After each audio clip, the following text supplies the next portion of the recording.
দেখতে দেখতে বছর ঘুরে আবারও কোরবানির ঈদ চলে আসছে। আর এই কোরবানির ঈদে গরু বা খাসির মাংসটাকে আরো মজা করে কিভাবে রান্না করবেন তার জন্য আমি আজকে স্পেশাল একটি গরম মশলার রেসিপি আপনাদের মাঝে শেয়ার করছি। আসসালামু আলাইকুম everyone, welcome back to my channel. আজকে আমি তৈরি করব শাহি গরম মশলা। সকল মশলার পরিমাপটা ঠিক রেখে মশলাটা কিভাবে পারফেক্টলি তৈরি করা যায় সেই রেসিপিটি শেয়ার করছি। চলুন বিসমিল্লাহ। শাহি গরম মশলা তৈরি করার জন্য আমার সকল প্রিপারেশন ডান।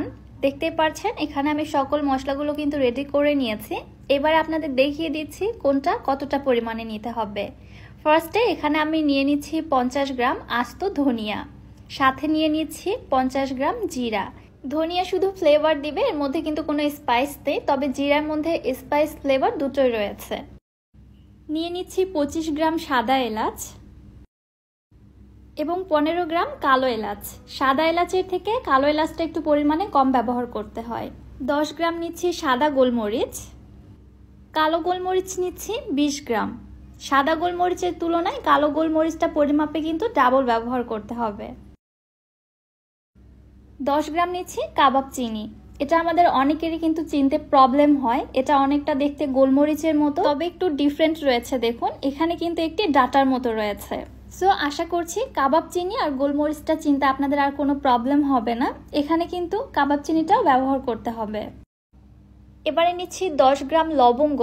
এখানে একটু বলে দেই, লবঙ্গ এমন একটা মশলা যেটা পরিমাপে বেশি হয়ে গেলে কিন্তু মশলার টেস্ট সাথে খাবারের টেস্ট পুরাই নষ্ট হয়ে যায়।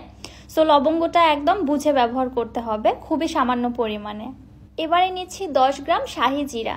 শাহি জিরা হাতের কাছে না থাকলে এটা আপনারা বাদ দিতে পারবেন। শাহি জিরা একটা স্পাইসও দিবে, আবার ফ্লেভারও দেয়, খুবই ভালো একটা মশলা। এবারে নিচ্ছি 2টি জয়ফল।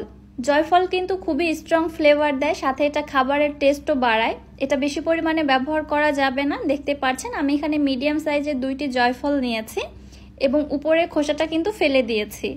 এবারে নিচ্ছি 6টি স্টার অ্যানিস বা তারা মশলা।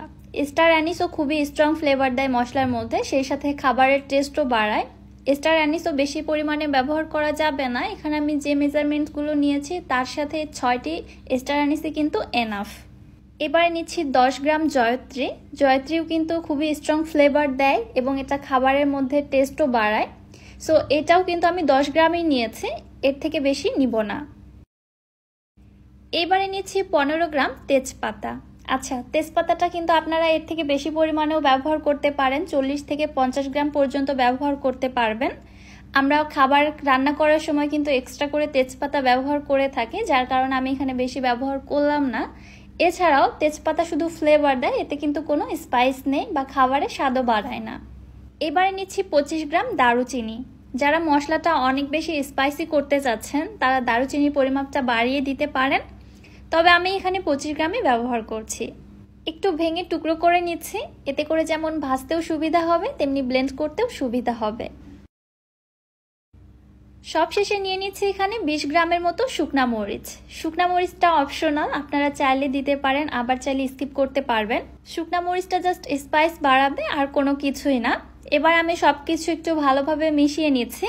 এবারে মশলাগুলো গুঁড়ো করার জন্য আপনারা চাইলে এগুলো রোদেও শুকিয়ে নিতে পারেন, আবার চাইলে চুলার হালকা হিটে ভেজেও নিতে পারেন। আমি ভেজে নিয়ে আপনাদের মশলাটা তৈরি করে দেখাচ্ছি। আমার কাছে মনে হয় রোদ্রে শুকানোর থেকে হালকা একটু ভেজে নিয়ে গুঁড়ো করলে মশলার ফ্লেভারটা অনেক অনেক বেশি ভালো আসে। আমি চলে যাচ্ছি চুলাতে। চুলায় একটি প্যানের মধ্যে সম্পূর্ণ মশলাগুলোই নিয়ে নিচ্ছি। চুলার হিট রেখেছি একদম লোতে, পুরো লো হিটে মশলাগুলোকে ভেজে নিতে হবে। মশলাগুলো ভেজে কালার চেঞ্জ করা যাবে না, তবে মশলার মধ্যে খুবই সুন্দর ফ্লেভার ছড়াবে। আমি অনবরত এইভাবে উল্টে পাল্টে মশলাগুলোকে রোস্ট করে নিচ্ছি। মশলাগুলো জাস্ট গরম হয়ে একটু মুচমুচে হবে এবং খুব সুন্দর একটা ফ্লেভার ছড়াবে, তবে মশলার কিন্তু কোনো কালার চেঞ্জ হবে না। মশলার কালার চেঞ্জ হয়ে গেলে মশলা পুড়ে যাবে, সেই ক্ষেত্রে এই গরম মশলার শাহি সেই ফ্লেভারটাই পাওয়া যাবে না। সো খুব সাবধানেই কিন্তু মশলাগুলোকে রোস্ট করে নিতে হবে। এই মুহূর্তে এত সুন্দর একটা ফ্লেভার ছড়িয়েছে, মাশাআল্লাহ, আমি আপনাদের বলে বোঝাতে পারবো না।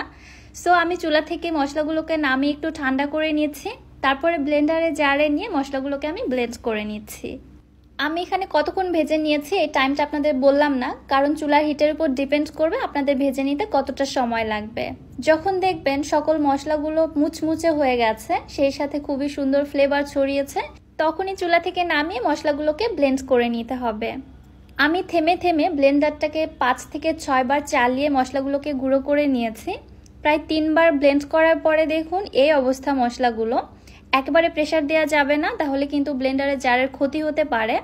এই পর্যায়ে যখন অর্ধেক গুঁড়ো হয়ে গিয়েছে, আমি আবারও 2-3 বারের মতো ব্লেন্ড করে নিচ্ছি। অবশ্যই থেমে থেমে ব্লেন্ড করতে হবে।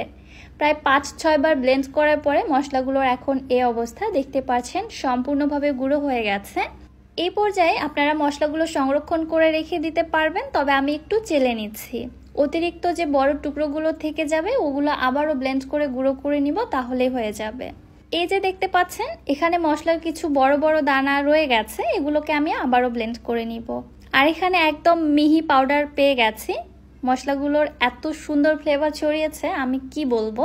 এই মশলাটা আপনারা যে রান্নাতেই ব্যবহার করেন না কেন, জাস্ট শাহি শাহি একটা ফ্লেভার দিবে। এইভাবে মশলাগুলোকে একটি কাঁচের জারে রেখে মুখটা বন্ধ করে দিয়ে আমি বছর জুড়ে সংরক্ষণ করে রাখতে পারবো। তবে বছর জুড়ে তো থাকেই না, বাসার প্রায় 50% রান্নার মধ্যে আমি এই মশলাটা ব্যবহার করে থাকি। খেতে জাস্ট রান্নাগুলো অসাধারণ হয়। আমার এই মেজারমেন্টগুলো সহ পুরো ভিডিওটা ফলো করে বাসায় শাহি গরম মশলাটা তৈরি করে রাখুন। এই ঈদে আপনাদের অনেক বেশি কাজে দিবে। রেসিপিটি কেমন লাগলো অবশ্যই আমাকে কমেন্টে জানাতে ভুলবেন না। সো আজকে আর বেশি কথা বাড়াচ্ছি না, আজকের মতো এখানেই বিদায় নিচ্ছি। আল্লাহ হাফেজ।